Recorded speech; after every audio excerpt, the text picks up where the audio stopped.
Hi everyone, I'm Lowey Bundy-Sickle. I am the author of Cookie Queen, How One Girl Started TATE'S Bake Shop, and I am going to read this entire book to you so you can hear all about how Kathleen overcame failure.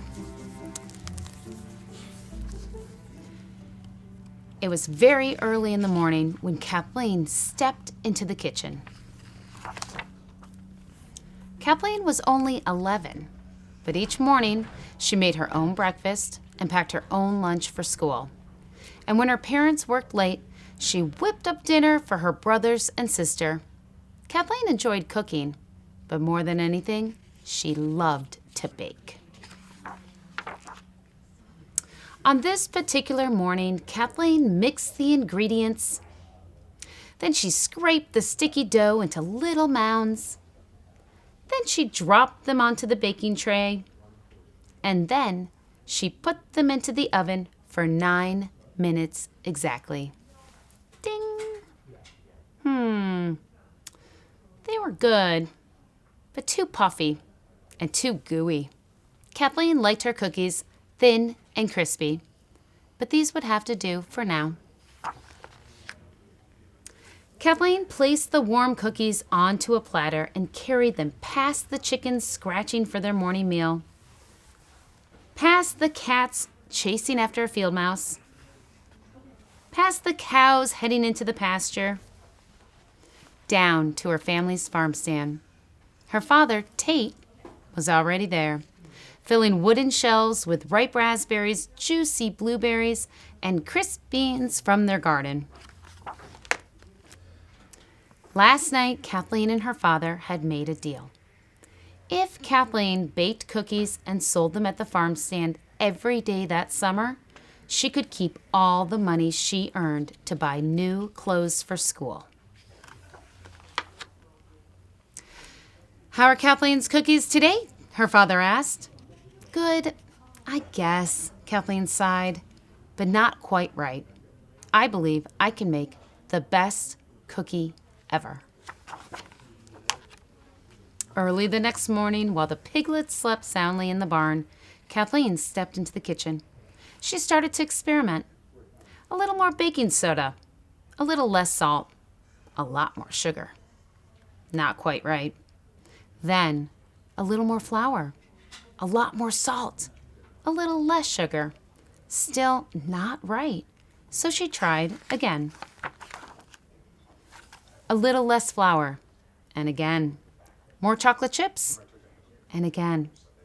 One more egg, and again. 2 fewer eggs, and again, and again, and again.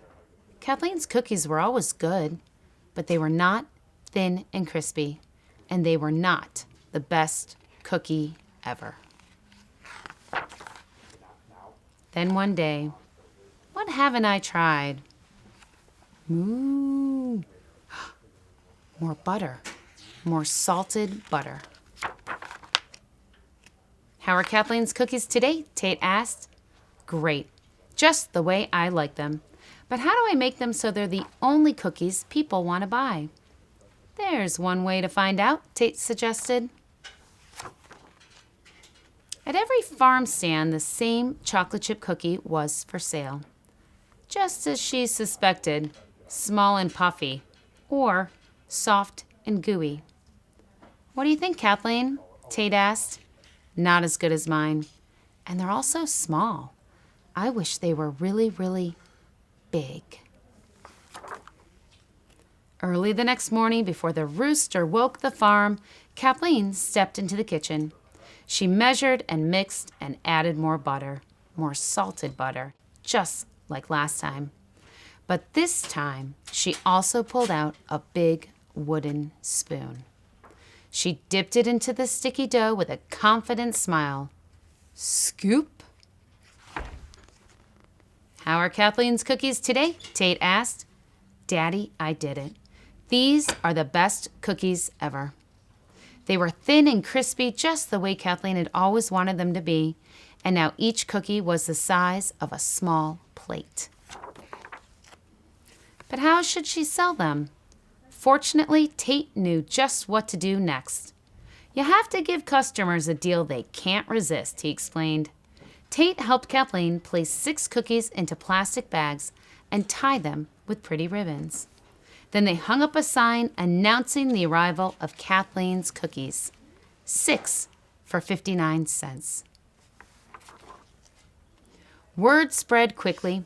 People came from small towns and big cities to visit North Sea farms for fresh eggs and sweet fruit, but mostly for Kathleen's enormous, buttery, rich chocolate chip cookies. Kathleen had found something she loved doing, something she hoped to do for a very long time. Whenever she closed her eyes, she could see it perfectly. Kathleen King, Cookie Queen, and it felt like the very best dream come true. The end.